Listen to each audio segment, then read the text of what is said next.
Good morning sir. என் பேர் சுபா. நான் இந்த டிஎடிஷன் சென்டரில் வந்து 4 இயர்ஸ் ஒர்க் பண்ணுறேன். இதுக்கு முன்னாடி வந்து டோட்டலாகவே ஒரு 12 இயர்ஸாக அந்த மதுபோதை மறுவாழ்வு மையத்தில் மட்டும்தான் ஒர்க் பண்ணிட்டு இருக்கேன். நான் நர்ஸாக ஒர்க் பண்ணுறேன். நீங்கள் என்கிட்ட என்ன மாதிரி கேள்விகள் கேட்குறீங்களோ கேளுங்க, நான் பதில் சொல்ல ஆரம்பிக்கிறேன். ஏன்னா மற்ற ப்ரொசீஜர் எல்லாமே சார் எக்ஸ்பிளைன் பண்ணிட்டாங்க. பட் எங்களுடைய ப்ரோட்டோக்கால்னா இங்கே ஷெட்யூல் பண்ணி தான் நடக்க ஆரம்பிக்கும். ஸோ மார்னிங் ஒரு 5:30 வேக்கப் இருக்கும். அதுக்கப்புறம் யோகா மெடிடேஷன் போவோம். ஒரு 7 o'clock மேலே 7 to 8 வந்து அவங்களுடைய குளிக்கிறது, அவங்க ஒர்க் பண்ணுறது.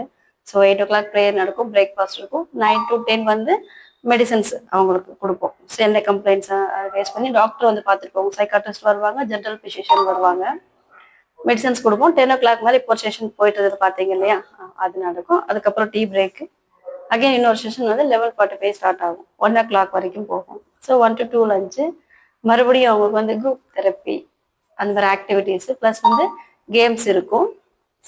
ஷெட்யூலாக சொல்கிறேன், கேம்ஸ் இருக்கும். அதுக்கப்புறம் ஈவினிங் காஃபி இருக்கும். அதுக்கப்புறமா 4 o'clock ஆஃப்டர் 4 தான் டிவி பார்க்க முடியும். ஸோ 4 to 8 மட்டும்தான் அவங்க என்டர்டைன்மெண்ட், டிவி பார்க்குறதா இருக்கும், இல்லை இண்டோர் கேம்ஸ். ஸோ எதனா இருப்பாங்க. மறுபடியும் 8 to 9 வந்து டின்னர் முடிச்சுட்டு மெடிசன். ஸோ 10 o'clock எல்லாமே அவங்க வந்து தூங்க போயிடும். இங்கே வந்து நடக்கிற ப்ரொசீஜர் அது. ஒரு பேஷண்ட் உள்ள என்ட்ரு ஆனாங்க அப்படின்னா ஸோ இதெல்லாம் இவங்களுக்கு ஃபாலோ பண்ணுவாங்க. சின்ன குழந்தைங்க எதனால ஸ்கூல் பசங்க அடிக்ட் ஆகுறாங்க, உங்களுக்கு எந்த ரீசன் தெரியுமா? நீங்க சொல்ல ஒருத்தவங்க இருக்காங்கன்ட்டு. என்ன மாதிரி அட்ராக்ஷன்?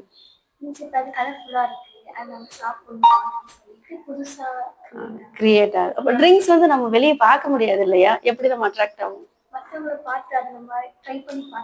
ட்ரை பண்ணி பார்க்கலாம். ஆக்சுவலி குழந்தைங்க ஏன் சீக்கிரமா வந்து இந்த வளரிளம் பருவம் சொல்லுவாங்களே, இந்த டீன் நமக்கு ஸ்டார்ட் ஆகும்போது ஏன் அடிக்ட் ஆகுறாங்கன்னா மெயினா வந்து அதுல என்னதான் இருக்கு அப்படின்னு தெரிஞ்சுக்க ஒரு ஆர்வம் தான். இதுதான் ஃபர்ஸ்ட். செகண்ட் வந்து ஃப்ரெண்ட்ஸுடைய ப்ரெஷர், பியர் ப்ரெஷர்.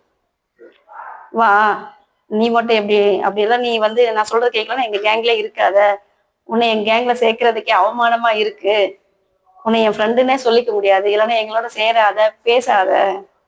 சிரிப்பு வருது லைட்டா. இந்த மாதிரிலாம் சொல்லுவாங்க. அப்ப என்ன பண்ணுவோம், நம்ம மைண்ட் செட்டு, குழந்தையோட மைண்ட் செட் நம்ம என்ன பண்ணுவோம், நம்மளை சேர்த்துக்க மாட்டாங்கன்னு சொல்லிட்டு என்ன பண்ணுவோம், நம்மளை தள்ளி வச்சிருவாங்கன்றதுக்காக யூஸ் பண்ண ஆரம்பிப்பாங்க. சரி, என்ட்ரு ஆகுறது அப்படிதான் இவங்க. ஆல்கஹாலா இருக்கட்டும், இல்லைன்னா ஃபேமிலி பேக்ரவுண்ட். நிறைய பேர் வீட்டுல நம்ம சொந்தக்காரங்களோ இல்ல பேரண்ட்ஸோ கூட அடிக்ஷன்ல இருப்பாங்க. வீட்லயே வந்து இது பண்ணிட்டு இருப்பாங்க. ஒண்ணு அதை பார்த்து இரிட்டேட் ஆகி எடுக்க ஆரம்பிப்பாங்க, இல்லைன்னா நீங்க ஃபர்ஸ்ட் சொன்ன மாதிரி என்னதான் இருக்குன்னு தெரிஞ்சுக்க என்ன பண்ணுவாங்க, வீட்டுல இருக்கிற திருட்டுத்தனமா கொஞ்சம் கொஞ்சமா எடுத்து பழகி பார்த்து என்ன பண்ணுவாங்க, அடிக்ஷனுக்குள்ள போயிடுவாங்க. இந்த ட்ரக்ஸ் நமக்குள்ள போன உடனே என்ன நடக்கும் அப்படின்னா, இப்ப நம்ம ஒரு சாப்பாடு, பிடிச்ச சாப்பாடு சாப்பிட்டா எப்படி இருக்கும், நமக்கு சந்தோஷமா இருக்கும் இல்லையா. அந்த திருப்தி டோப்மைன் நம்ம மூளையில ஒரு ரசாயனம் சுரக்க ஆரம்பிக்கும்.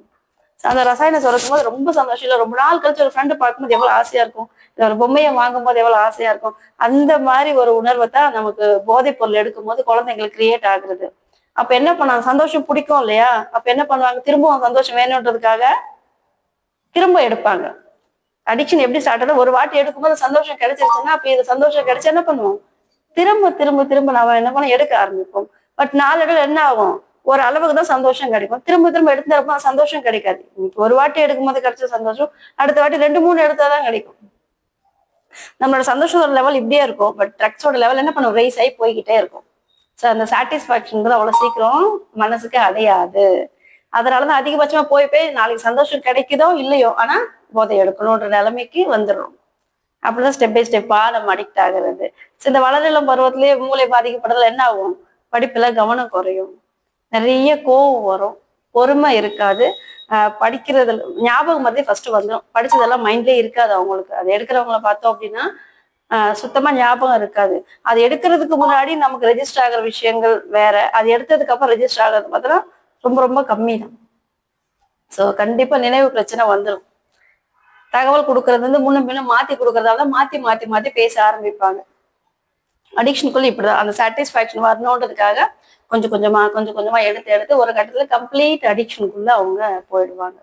ஒண்ணு நண்பர்களுடைய அழுத்தம், எடுத்தாதான் எங்க கேங்ல சார். ரெண்டாவது என்னதான் இருக்குன்ற ஒரு ஆர்வம் இல்லையா, குடும்ப சூழ்நிலை காரணமாகவா, இல்ல ஒரு சிலருக்கு நோயா கூட இருக்கலாம், ஒரு அடிக்கடி ஃபிட்ஸ் வரதா இருக்கட்டும், இல்ல அவங்க மன ரீதியா வந்து நிறைய பேர் வந்து சொல்லுவாங்க கரெக்டா இருந்தா ஓகே, இல்லைன்னா கிண்டல் பண்றாங்கல்ல, மன அழுத்தம் வரும், குழந்தைங்களுக்குமே மன அழுத்தம் வரும்.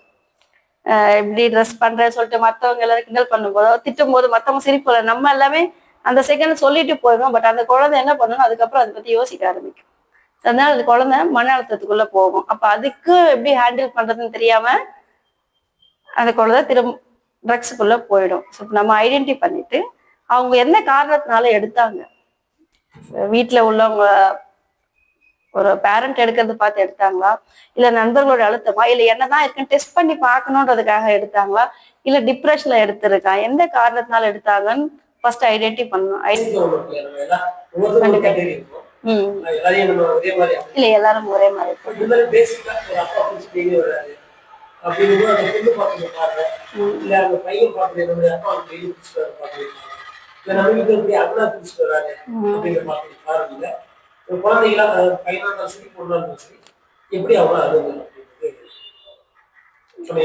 ஒரு அன்பான முறையில அணுகிதான் பாப்பாங்க. எல்லாருமே சொல்லுவாங்க இல்லையா, ஒரு நல்ல முறையில அணுகணும்னா நீங்க சரியா இருந்தா நாம சரியா இருப்போம்ன்றத ஃபர்ஸ்ட் அவங்களுக்கு சொல்லி புரிய வைக்கணும். இல்ல நீங்க இப்படி பண்றதால என்னால எக்ஸாம்ல கான்சென்ட்ரேட் பண்ண முடியல, இப்போ மார்க்ஸ் குறைவா வாங்கினா திட்டுறாங்க பேரண்ட், பட் அதுக்கு அவங்க படிக்கிறதுக்கான நேரத்தை கொடுக்கணும்ல.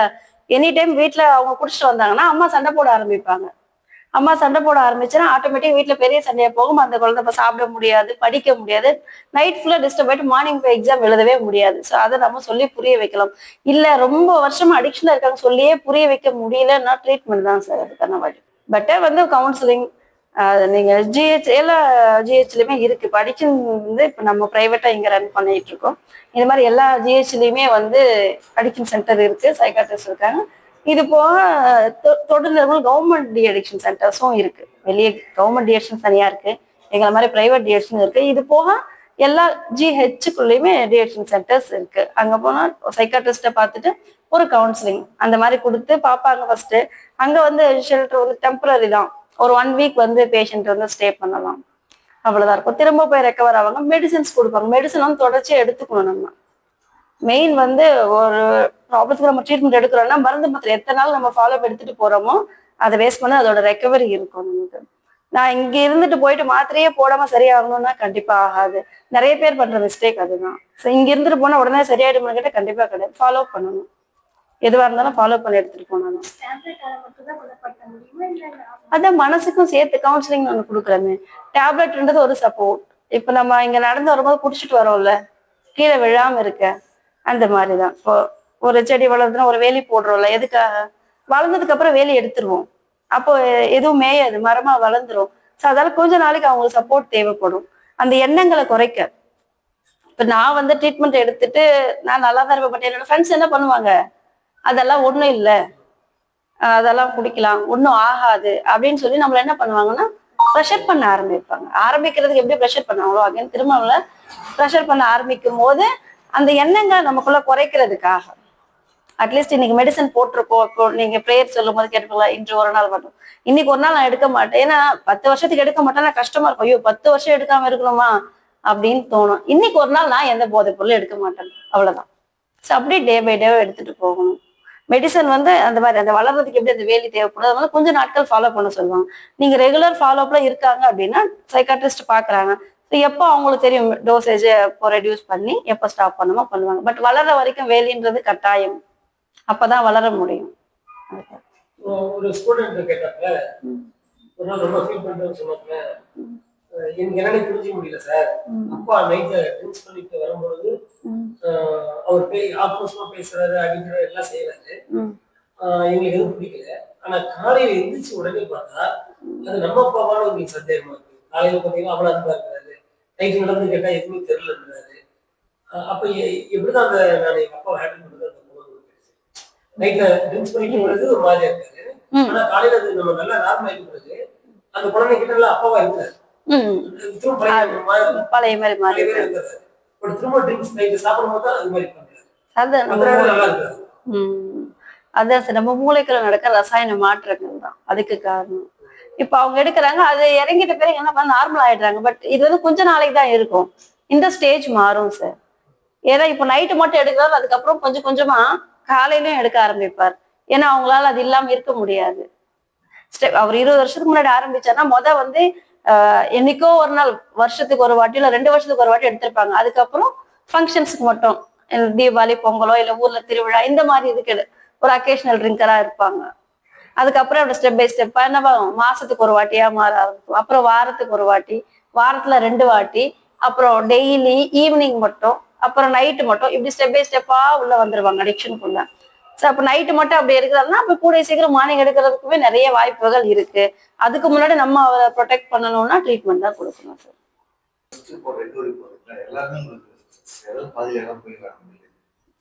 ட்ரீட்மெண்ட் அது பிரேக் பண்ணிட்டு போல் சார் சொன்ன மாதிரி தான் 1 மந்த் ஆகும் சார். 1 மந்த் வரைக்கும் நம்ம இங்க அலோவ் பண்ண மாட்டோம், பார்க்கறதுக்கோ பேசுறதுக்கோ. எதுவாக இருந்தாலும் அஃபிஷியலா மட்டும் தான் அவங்க கான்டாக்ட் பண்ண முடியும். 1 மாசம் கழிச்சு பார்க்கும்போது கொஞ்சம் டீடாக்ஸ் எல்லாம் முடிச்சுட்டு கொஞ்சம் பிசிக்கலா செட்டில் ஆயிருப்பாங்க. உடம்ப ரெடி பண்ணிடலாம், பட் மனசு ரெடி பண்றது தானே கஷ்டம். அப்ப என்ன பண்ணாங்க, வீட்டு மெம்பர்ஸ் பார்க்கும்போது கொஞ்சம் நல்லா இருப்பாங்க, வெயிட்லாம் கொஞ்சம் நல்லா போட்டு. ஏன்னா குடிக்கல இல்லையா, மெடிசன்ஸ் போகுது நமக்கு, சாப்பிட்டுட்டு கொஞ்சம் நல்லா இருக்கும்போது என்ன ஆகும், கூட்டு போனா சரியாயிடுவாங்கன்னு தோணும். இந்த மாதிரி நிறைய விஷயங்கள் நடக்கும். பட் நம்ம ஒரு சில ஃபேமிலிஸ் வந்து கம்ப்ளீட் பண்ணணும், இத்தனை நாள்னா அத்தனை நாள் தானே மருந்து எடுக்கணும் நம்ம. ஆனா இல்ல, நாங்க போய் மெயின்டைன் பண்ணிக்கிறோம் அப்படின்னா கண்டிப்பா அன்னைக்கே தப்பு பண்றதுக்கும் நிறைய வாய்ப்பு இருக்கு. கரெக்டா 3 மந்த்ஸ் கம்ப்ளீட் எடுத்துட்டு போய் அதுக்கப்புறமும் ஃபாலோ அப் வந்து 2ல இருந்து 3 வருஷம் நாங்க ஃபாலோ பண்ண சொல்லுவோம். ஏன்னா மனசளவுல ஒரு மனுஷன் ஒரு போதைப் பொருளை வேணான்னு முடிவு பண்றது குறைஞ்சபட்சம் 2 வருஷமாவது ஆகும்னு சொல்லுவோம். ஏன்னா பல வருஷமா நம்ம கிட்ட இருந்த நம்ம 3 மாசத்துல எடுத்துட முடியுமான்னு கேட்டா அது சாத்தியம் கம்மி. அப்போ 2 வருஷம் நம்ம இங்க ஒருத்தரை வந்து ஹோல்டு பண்ணி வைக்க முடியாதுல்ல, வாழ்வாதாரம் போயிடலாம், அந்த குடும்பத்தோட நிலைமை இது எல்லாமே இருக்கு. அதனால மினிமமா நம்ம இந்த 3 மாசம் நம்ம இந்த 90 நாட்கள் வச்சுட்டு அதுக்கப்புறம் என்ன பண்றோம், மீதி உள்ள நாட்களை ஃபாலோ அப்பா எடுத்துட்டு வர்றதுக்காக நம்ம சொல்றோம். அதை ஃபாலோ பண்றவங்க நல்லா இருக்காங்க. ஃபாலோ பண்ணி ரொம்ப வருஷம் எடுத்துட்டு போன பேஷண்ட்ஸும் பார்த்துருக்கோம். இல்ல போயிட்டு நம்ம சொல்றதை நம்பாம வீட்டுல உள்ளவங்க கூட வந்து நிறைய பேர் ஃபேமிலி மெம்பர்ஸ் எங்கிட்ட கேட்கிற கேள்வி, மாத்திரை போடுறதால எதனா ஆயிடுமா, ஆக்சுவலி குடிக்கிறதால எதனா ஆயிடுமாலாம் கேட்க மாட்டாங்க. மாத்திரை போட்டாங்க இதனால ஏதாவது ஆயிடுமான்னு கேட்டேன். குடிச்சதை விட இதோட பாதிப்புகள் கம்மி தான். குடிக்கும்போது நம்மளுடைய கல்லீரல் பாதிக்கப்படும், முக்கியமா மூளை பாதிக்கப்படுது, சிறுநீரகம் பாதிக்கப்படும், கணையம் எல்லாமே பாதிக்கப்படுது. குடிக்கிறதுனால சுகர் கூட வருது. இப்பெல்லாம் டயபெட்டிஸ் குடிக்கிறது கூட ஒரு ரீசன் இருக்கு. அப்ப இவ்வளவு பாதிக்கப்படும் போது அதுக்காக எடுக்க ட்ரீட்மெண்ட்னால அவ்வளவு பாதிப்புகள் வராது. நீங்க எடுக்காம விட்டாதான் உங்களுக்கான பாதிப்புகள் அதிகமா வரும்.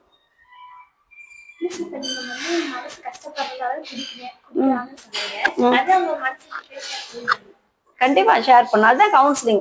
என்ன ரீசனால எடுத்தாங்க, இப்ப குழந்தைங்களுக்கு இந்த ரீசன் சொல்ல, பெரியவங்களுக்கும் ஒரு ரீசன் இருக்குல்ல, அதை எப்படி ஹேண்டில் பண்றது, அதுதான் இந்த ரீஎஜுகேட்டிவ் செஷன் சொல்லுவாங்க. அதுல கண்டக்ட் பண்ணுவாங்க அவங்களுக்கு. அதுலயே இந்த ஸ்டோரிஸ் எல்லாம் கொடுத்து அவங்களையே நம்ம முடிவெடுக்க வைக்கிறதா. நம்ம எல்லாமே சொல்லிடலாம், நல்லது கெட்டது நம்ம சொல்லணும், டெசிஷன் வந்து அவங்கள எடுக்க வைக்கிறது தான் வேலையே.